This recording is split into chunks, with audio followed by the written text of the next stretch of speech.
Okay, when my family moved to Lodi and I was 8 years old, there were three grocery stores. There were small, independent, locally owned and managed full service grocery stores in Lodi.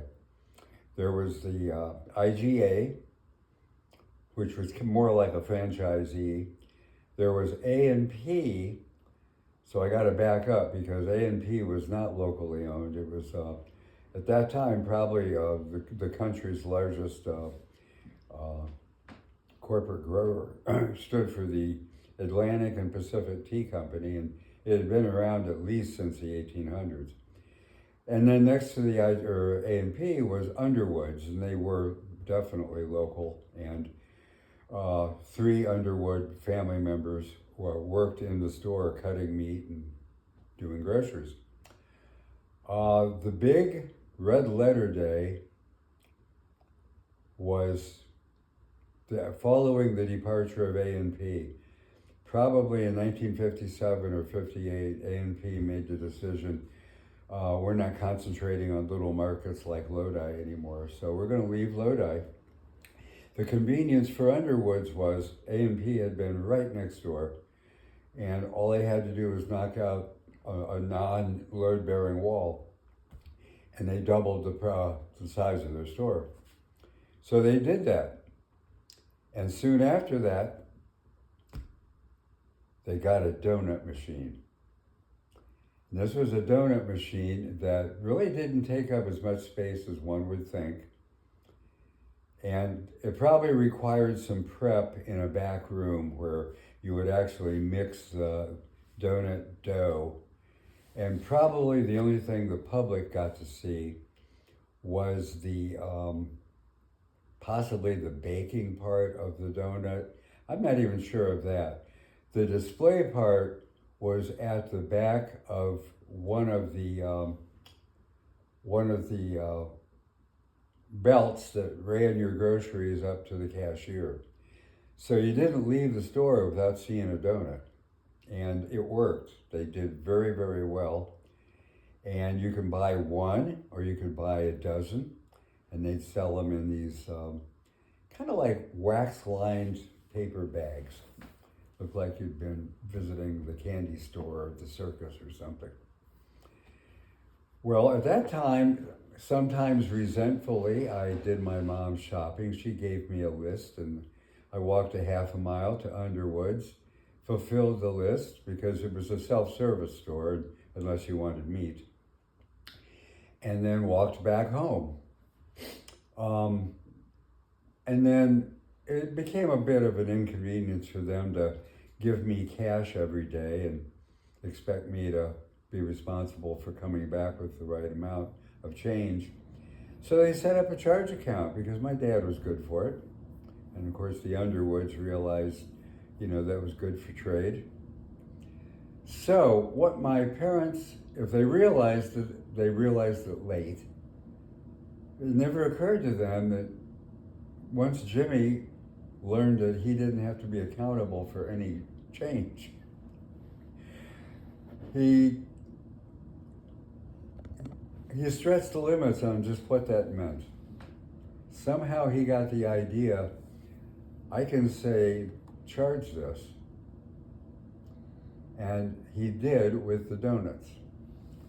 And there was a variety of donuts in that bag. My favorite have always been the sugar-coated ones. They had like a real crunchy crust and a soft interior and just had some kind of sugar. Second best was probably powdered sugar. Some people call that confectioner's sugar. And there were others. There were like chocolate jimmies and there were colored jimmies. And then there was shredded coconut. And then your glazed, which I always saved for last. But I'd get an assortment because maybe I run into a friend of mine and I'd want to treat them. Who knows? But once I started buying them by the dozen, I knew I couldn't take them home because I'd have to have an adequate place to hide them because I can't eat a dozen donuts at one time. So there was this small alley behind the building that the grocer was in. And the alley, I don't even think it was wide enough. I mean, cars didn't go through the alley. I mean, I think one end of it was blocked. The end's down by Isley's. But the end behind Underwood's was at least wide enough for a truck, because the local telephone company used it to store their spools of wire that they would hang from utility poles. So there are all sorts of spools, full and semi-full and empty. And, you know, they just kind of sat around back there, and, you know, nobody was using them. And I found a little nook in one of the spools that I could hide the uneaten donuts that were in the bag. And maybe I did, maybe I didn't, but I certainly knew enough to crimp the end of the bag so that, number one, to keep air from getting out and drying out the donuts, but number two, to keep unwanted things from getting in. And, you know, then I marched home with my bag of groceries, you know, very, very pleased at what I had just accomplished and what I could look forward to. And the next day, I don't know if I went before going in to fulfill the shopping list or afterwards. I just remember opening the bag and there were ants, little tiny ants crawling all over all those donuts. More ants that I could brush off the donuts and try to eat. More than those. So Frank and Louie and Kelly, what would you do? I'm done. Okay, is there still time? Ask a question.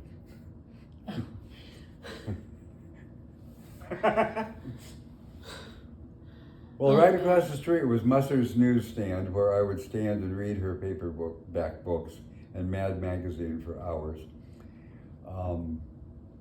Let's see. Yeah, what possessed you to start nabbing extra newspapers and peddling them, like you mentioned? Was that just there a must be a scheme, thief or? in me. Well, that's common. Because they were there, and I mean, I couldn't do it unless I had had the hospital route, because the hospital population is going to vary. I'd go room to room. You want a paper? Want a paper? They'd say yes or no, or the room might even be empty. So, you know, I figured I'd better get more than I need. And I hope I at least returned the unsold ones to Mrs. Musser. But I remember once I even went up to her house, because her house was on the corner only a block away. And I don't know if that's because maybe she asked the paper guy to drop them off there. I don't know. I do know that somehow they figured out it was me, because she probably complained to my manager, and my manager probably told her, well, Jim Coe is the only person that would be up at that hour. So I got busted. And I'm sure I made restitution. Yeah. It's what you can get away with. It was wrong.